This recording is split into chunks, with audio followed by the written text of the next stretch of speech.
The crystalline spires of the Vorthic Command Nexus had never seemed so fragile. Admiral Zixandra watched through the panoramic viewing ports as another of their graceful cruisers, the Harmony's Edge, crumpled like delicate origami beneath the relentless barrage of the hegemony fleet. Its bioluminescent hull, bred for centuries to achieve perfect efficiency and beauty, flickered once before going dark forever. "Status report," Zixandra commanded, her melodic voice carrying the strain of 3 days without rest.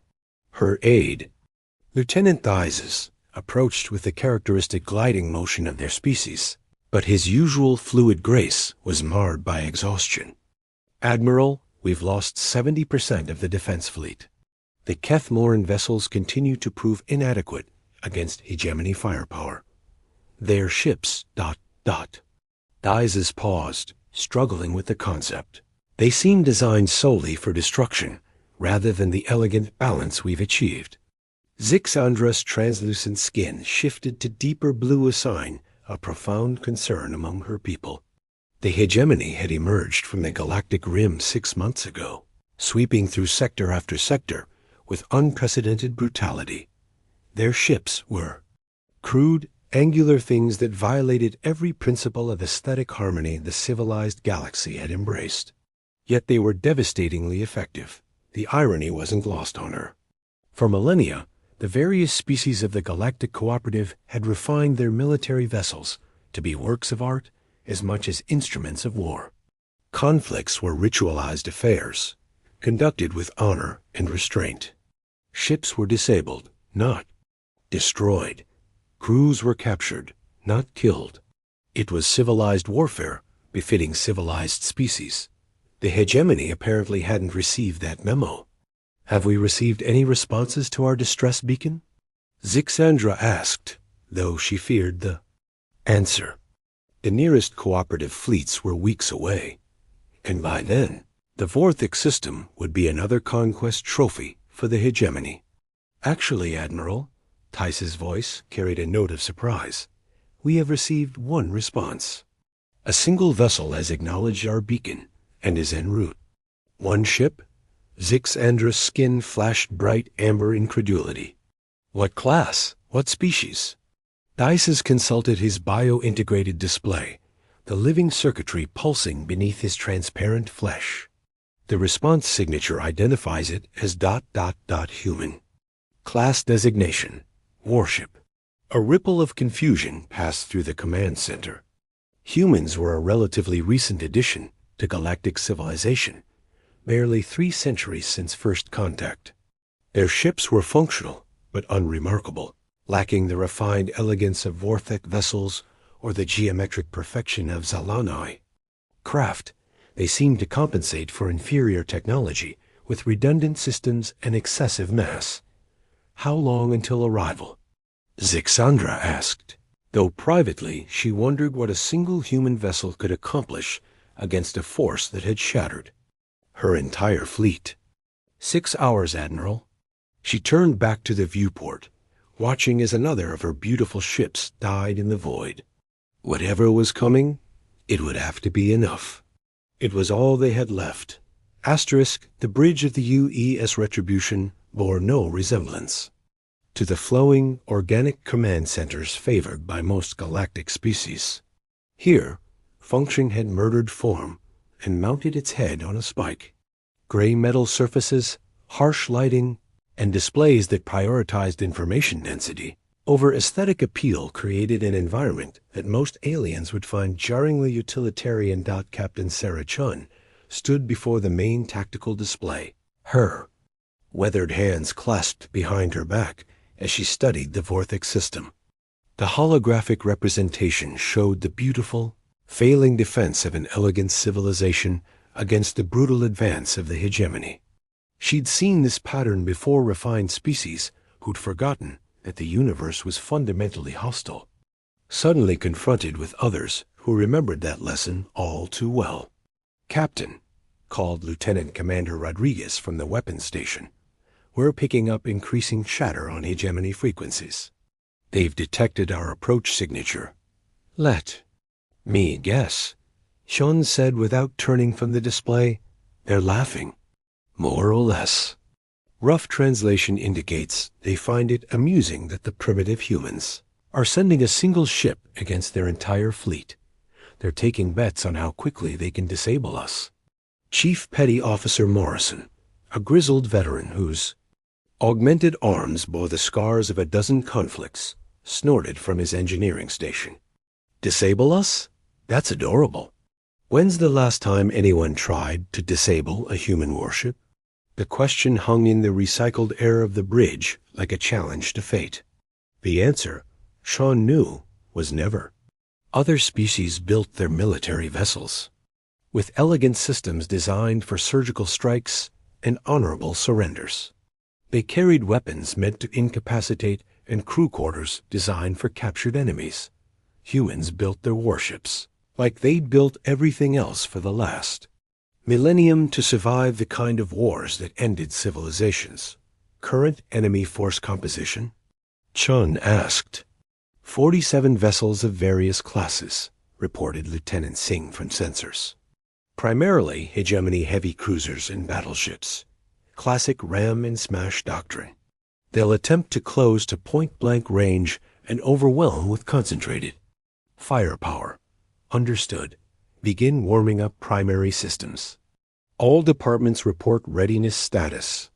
As the reports flowed in, Chun allowed herself a moment of reflection. The Retribution wasn't just a ship. It was the crystallization of human military philosophy, born from a species that had spent 50,000 years learning to kill everything that tried to kill them first. Where other species saw warfare as an extension of diplomacy, humans saw it as biology. By other means, the hegemony was about to learn the difference between a warship and a weapon that happened to be ship-shaped. Captain, Singh called out, his voice carrying a note of professional interest. The hegemony fleet is forming up in attack formation, standard intimidation pattern. They're broadcasting demands for our surrender. How thoughtful of them, Chun replied. Open a channel. The main screen flickered to life, revealing the bridge of the hegemony flagship. The commander was a Corvasia species, known for their military prowess and casual brutality. His segmented carapace gleamed under harsh lighting, and his 4 eyes fixed on Chun with predatory interest. Human vessel, the alien commander spoke in accented standard. I am War Prime Skethkar of the hegemony fleet. You will surrender immediately, or be destroyed. Your primitive ship cannot stand against the might of 47 warships. Chun smiled, not the diplomatic expression favored in interspecies relations, but the cold smile of a predator recognizing prey. War Prime Skethkar, this is Captain Chun of the UES Retribution. I'm afraid there's been a misunderstanding. What? Misunderstanding, human? You seem to think you're facing a warship, Chun replied. You're not. You're facing a weapon. Asterisk War Prime Skethkar's mandibles clicked in what might have been amusement as he cut the transmission. Around him, the bridge of the hegemony flagship. Devastator hummed with the controlled aggression of a predator species at war. His 4 eyes tracked the approaching human vessel, on the tactical display a single, unremarkable gray mass against the stars. War Secondary, he addressed his tactical officer. What is our assessment of this weapon? The younger Corvaxes. Carapace showed the deep green of concentration as he consulted his instruments. Primitive design, War Prime. Excessive mass, redundant systems throughout. Their hull plating appears to be standard durasteel thick, but nothing our plasma cannons cannot penetrate. No energy shielding detected. Crew complement? Estimated 1,200, based on vessel size and human physiology requirements. Skethkars. Eyes glowed with satisfaction. 47 ships against one. This will be ... educational for the humans. He activated the fleet command channel. All vessels, prepare for engagement. Standard intimidation formation. Let us show these primitives the futility of their gesture.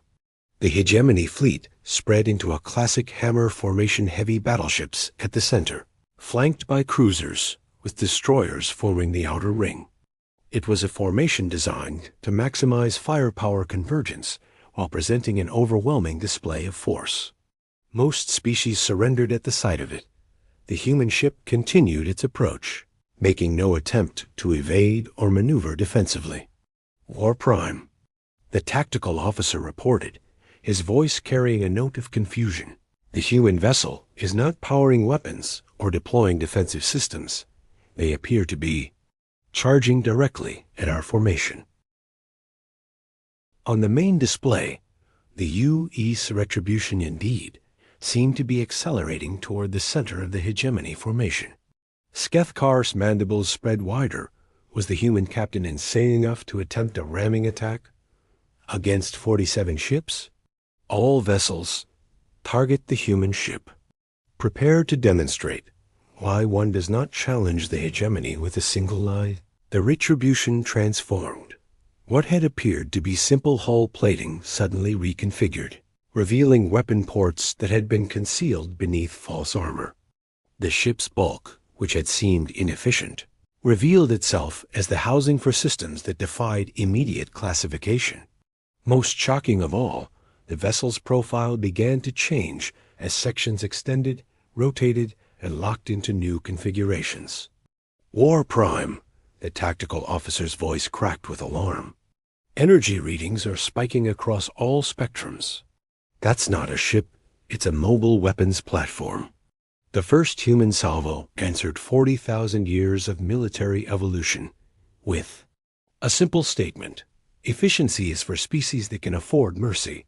The Retribution's primary batteries spoke with voices that had never known restraint. Particle beams designed not to disable, but to unmake their targets swept across the hegemony formation. Where they touched, ships didn't just die. They ceased in ways that violated the conventional understanding of destruction. Impossible. Skethkar roared. A single ship cannot generate that level of firepower. But even as he spoke, he was learning the fundamental difference between a warship built by a species that viewed war as politics and a weapon built by a species that viewed war as pest control. The Retribution wasn't just firing its weapons, it was demonstrating them. Secondary systems came online, filling space with mines that actively hunted targets, drones that reconstructed themselves from their own wreckage, and kinetic projectiles that adjusted their trajectories mid-flight. All ships scatter pattern. Skethkar commanded, but it was already too late. The human vessel had anticipated the maneuver and responded with tactics that assumed no enemy would survive to learn from them. This wasn't warfare as the galaxy understood it. This was extermination by entities who had perfected the art over geological timescales. As the Devastator's shields failed under sustained assault, Skethkar finally understood Captain Chun's correction. They hadn't been facing a warship at all. They'd been facing a weapon that happened to have crew quarters. Admiral Zixandra watched from the Vorphic command nexus as the impossible unfolded before her eyes. The elegant displays of her people, designed to present information as flowing. Patterns of light and color struggled to process what they were witnessing. The human vessel had engaged 47 hegemony ships and was systematically annihilating them with a precision that bordered on artistic. "Admiral," Lieutenant Theises whispered, his voice barely audible above the ambient hum of the command center. "The human ship... what is it doing?" On the main display, the U-East attribution moved through the hegemony formation like a surgeon excising malignant tissue. But this was surgery performed with controlled nuclear detonations. Every movement was calculated, every shot placed with mathematical precision to create maximum devastation with minimum energy expenditure. "It's hunting," Zixandra realized, her translucent skin cycling through colors her species had no names for. "It's not fighting them, it's hunting them." The Retribution had split into 3 distinct sections, connected by armored umbilicals. configuration that no sane engineer would design for a warship. But then, Zixandra was beginning to understand its sanity was a luxury humanity had abandoned somewhere in their violent evolution. The forward section housed the primary weapons systems that treated the laws of physics like suggestions to be ignored. The central section contained the crew compartments and control systems, armored so heavily it resembled a fortress more than a ship component. The aft section was pure engine and power generation, outputting energy levels that should have torn the ship apart. "Lieutenant, are you recording this engagement?" Zixandra asked. "Yes, Admiral, but I'm not sure our archives will believe this data." Neither would the rest of the galaxy, Zixandra thought. She was watching the death of every assumption the cooperative had made about warfare, technology, and the nature of civilized conflict. A hegemony battleship, the World Render attempted to flee, its captain apparently recognizing that this engagement had moved beyond any rational definition of combat. The Retribution responded by launching something that the Vortex sensors couldn't classify. It looked like a missile, but it moved like a living thing, adjusting its course with predatory intelligence. When it struck the World Render, the hegemony ship didn't explode, it unraveled, its molecular bonds dissolving in a cascade that spread through the hull like metallic cancer. "What manner of weapon was that?" Isis asked. "I don't think it was a weapon," Zixandra replied, her voice hollow with realization. "I think it was an engineering tool. I think the humans are so far beyond us militarily that they're using industrial equipment to fight wars." On the display, the Retribution had cornered the final cluster of hegemony vessels near the system's outer asteroid belt. War Prime Skethkar's flagship and 6 escorts had formed a defensive ring, their weapons focused on the approaching human vessel. The human response was to ram the asteroid belt. Not ram into it, ram it. The Retribution struck a kilometer-wide asteroid, and instead of being destroyed, weaponized the collision. The asteroid became a directed explosion.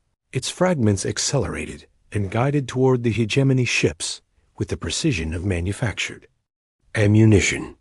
"They turned an asteroid into a bullet," Isis said in wonder. "No," Zixandra corrected, understanding flooding through her like ice water. "They turned an asteroid into an ammunition factory. Look." The fragments from the first asteroid were striking others. Each collision calculated to produce more projectiles, each new projectile guided toward enemy vessels.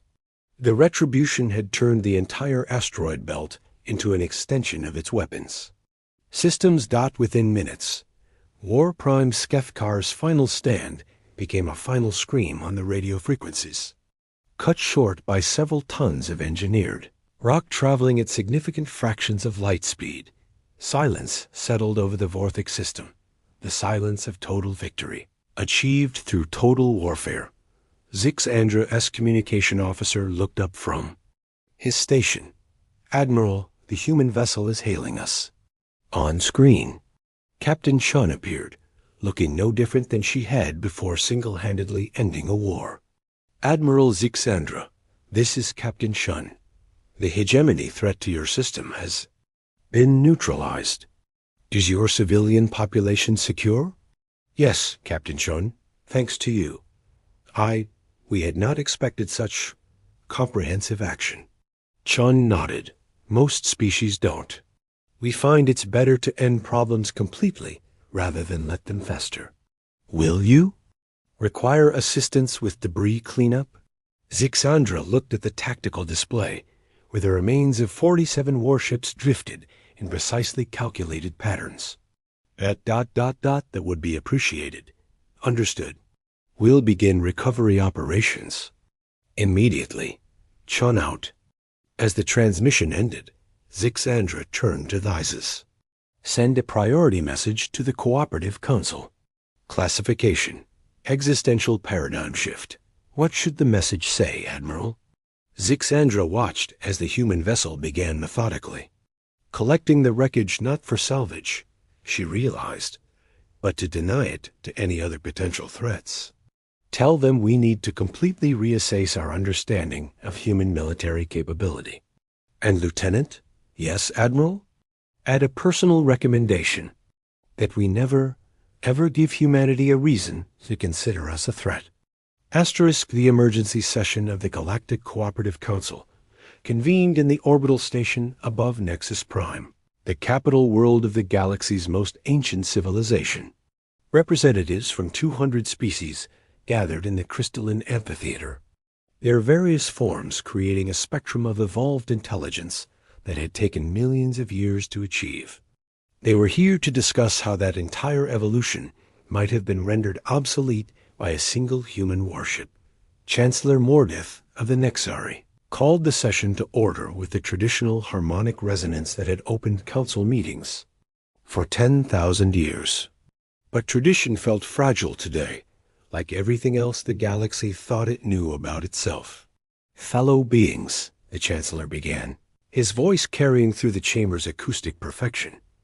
We gather to address the ... incident in the Vortex system. Admiral Zixandra will present her report. The Vorthic Admiral stood at the center of the chamber, her translucent form shifting through colors that spoke of deep unease. Around her, the assembled representatives waited with the nervous energy of prey animals, sensing a predator they couldn't yet see. Honored colleagues, Zixandra began, 3 days ago, the Hegemony Fleet 47 vessels was completely destroyed in our system by a single human warship. When I say destroyed, I do not mean defeated or disabled. I mean annihilated. So thoroughly that we required specialized equipment to detect residual atomic signatures. A ripple of unease passed through the chamber. The Corvan representative, whose species prided itself on military prowess, stood to speak. Admiral, surely you exaggerate. No single vessel, regardless of species, could achieve such results against a numerically superior force. Zixandros? Skin flashed the deep red of absolute certainty. Counselor Krender, I will now play the engagement recording. I warn you, what you are about to witness will fundamentally alter our understanding of human military capability. The chamber's holographic systems activated, filling the space with a three-dimensional recreation of the battle. The assembled representatives watched in growing horror as their assumptions about warfare, technology, and the nature of civilized conflict died one by one. When the recording ended, the chamber was silent, except for the ambient hum of life support systems. Finally, the eldest member of the council hierarch Veltar of the Zephyrians spoke in a voice that carried the weight of 6 centuries. They fight like forces of nature. There is no restraint, no honor code, no limitation beyond physics itself. And sometimes not even that, Zixandra added quietly. Our analysis suggests several of their weapons operated outside established physical parameters. The human representative, Ambassador Elena Vasquez, had maintained diplomatic silence throughout the presentation. Now she stood, and the chamber's attention focused on her with the intensity of 200 species, suddenly realizing they might have completely misunderstood their neighbors. Honored colleagues, Ambassador Vasquez began, her voice calm and measured. I understand your concern. Perhaps some context would be helpful. Chancellor Mordeth gestured for her to continue, though his bioluminescent crown dimmed with apprehension. Humanity has been at war for 50,000 years, Vasquez said simply. Not with other species, with our own world, our own nature, and eventually each other. We developed our military technology not for conquest, but for survival on a planet that actively tried to kill us from the moment we achieved consciousness. She paused, letting that sink in. When we reached space, we brought that perspective with us. Our warships aren't designed for civilized conflict between rational species. They're designed to end threats so completely that they never resurface. Counselor Krender's warrior pride reasserted itself. Ambassador, surely you cannot claim that one ship could threaten our combined fleets? Vasquez's expression didn't change, but something in her eyes made every representative in the chamber suddenly aware of their own mortality. Counselor, the UES Retribution is classified as a light cruiser in our fleet organization. We currently maintain over 2,000 vessels of equal or greater capability. The silence that followed was so complete that the station's atmospheric recyclers seemed deafeningly loud. Furthermore, Vasquez continued, I should clarify that Captain Chun showed remarkable restraint in the Vorthic engagement. Human military doctrine for dealing with hostile forces typically involves significantly more thorough measures. Hierarch Veltar found his voice first. Ambassador, what would you consider more thorough than complete annihilation? Preventing the threat from ever arising in the first place, Vasquez replied. The Retribution could have traced the hegemony fleet's origin point and rendered their entire species extinct as a precautionary measure. Captain Chun chose not to do so in the interest of proportional response. The chamber erupted in shocked discussion, but Chancellor Lord de Fay's harmonic resonance cut through the chaos. Ambassador Vasquez, what does humanity want from the cooperative? The same thing we've always wanted. Chancellor, peace, trade, and the opportunity to explore the galaxy alongside our fellow sentient species. But understand this, we will defend ourselves and our allies with the full capability at our disposal. What happened in the Vorthic system wasn't humanity showing off. It was humanity being polite. She gathered her materials and prepared to leave, then paused at the chamber's exit. One final thought, honored colleagues. In human military terminology, there's a phrase, proportional response. It means matching the level of force used against you. The hegemony used overwhelming force against civilians. And humanity's proportional response to that is ... Chancellor, Mordeth asked, though he clearly dreaded the answer. Ambassador Vasquez smiled, the same cold smile Captain Chun had worn. Extinction. As she left the chamber, 200 species sat in stunned silence, finally understanding that they shared the galaxy with something they had never encountered before, a species that had weaponized survival itself. The age of elegant warfare was over. The age of human protection had begun. Whether that was a comfort or a terror remained to be seen. Asterisk.